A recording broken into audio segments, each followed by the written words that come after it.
खुजदार में गाड़ी पर फायरिंग से JUI बलूचिस्तान के 2 रहनुमा जाँ बहक हो गए। असिस्टेंट कमिश्नर के मुताबिक मकतूलीन में गुलाम सरवर और मौलवी अमानुल्लाह शामिल हैं। JUI रहनुमाओं को सराब से वापसी पर तेरासानी में गाड़ी पर घात लगाकर निशाना बनाया गया। वाक़े में 2 अफराद जख्मी भी हुए। खुजदार में गाड़ी पर फायरिंग से JUI बलूचिस्तान के 2 रहनुमा जाँ बहक हो गए। असिस्टेंट कमिश्नर के मुताबिक मकतूलीन में गुलाम सरवर और मौलवी अमानुल्लाह शामिल हैं। JUI रहनुमाओं को सराब से वापसी पर तेरासानी में गाड़ी पर घात लगाकर निशाना बनाया गया।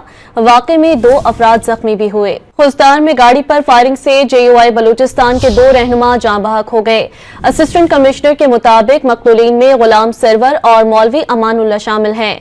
JUI रहनुमाओं को सराब से वापसी पर तेरासानी में गाड़ी पर घात लगाकर निशाना बनाया गया।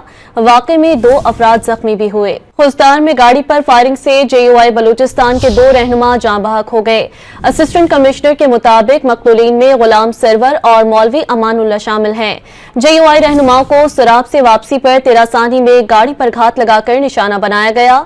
वाक़े में 2 अफराद जख्मी भी हुए।